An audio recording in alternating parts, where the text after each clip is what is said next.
Good evening, Dr. Dark. My name is Jordan Pastor. I am a first-year sociology major on a pre-med track from Atlanta, Georgia, here at the illustrious Spelman College. And tonight I am here with my really good friend, Ashaya Rachel, and we will be discussing color psychology. How are you doing tonight, Ashaya? I'm doing wonderful, Jordan. How are you? I'm doing excellent. Thank you for asking. So just to begin, what exactly do you know, if anything, about color psychology?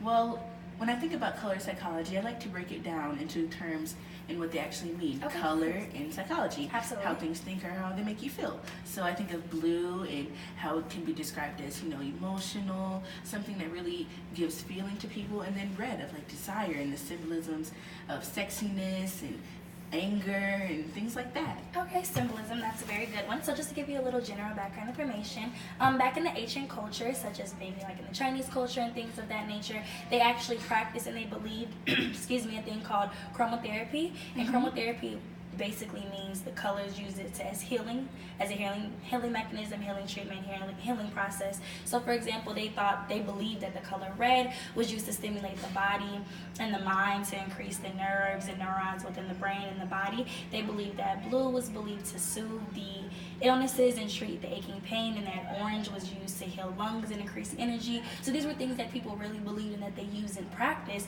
to really heal and make whole the things that they felt like were wrong within the body, the brain, and the mind, and such things of that nature. So tell me what you know about color psychology being used in consumer purchases.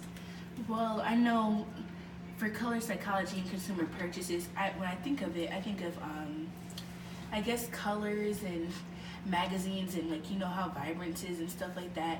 How if you see something that's more vibrant, your eye's gonna look at it more, maybe. Absolutely. A perfect example of that, since you just mentioned vibrant colors and the eyes gravitating to something with a pop of color or a very neon or vibrant color, is when you have fast food commercials and you see how the colors of the food are really, people would think they're not exactly, when you go to the fast food restaurant and actually buy the food, it doesn't really look the same. They use enhancements and different products and food coloring and things like that to get those vibrant red, like the yellow and things, and the bright red tomato color for the tomatoes, and the bright green for the lettuce, and the nice cool crisp dark for the Coke in the commercials. That's all just to get the consumer's attention. And another example of that is if you were to have a laundry commercial or a detergent commercial, different cleaning products, when they have the house, it's probably going to be an all white house, or maybe in a glass house or something with lots of windows, because the color's white and it also is well clear. They're an example of cleanliness and freshness and something being very pure, so that's used a lot. Do you understand that? I do understand that, and now that I think about it with cleaning products, I do notice that the surface that they use the products on are always white to really show the effect of the product.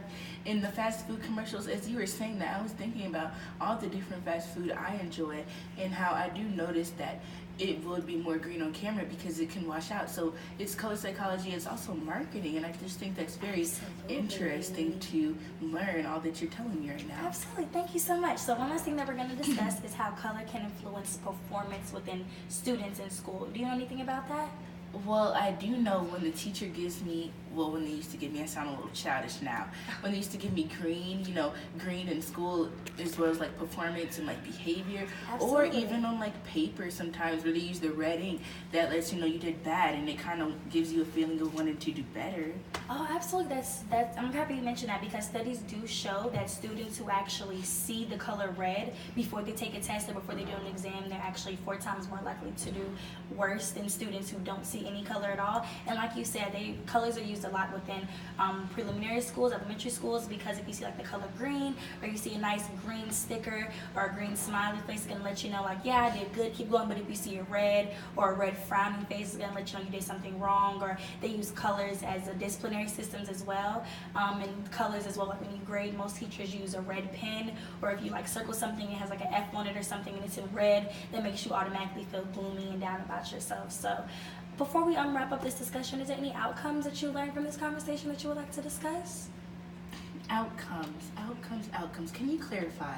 Clarify. Okay, outcomes as in something that you've learned today that you previously had no knowledge of before.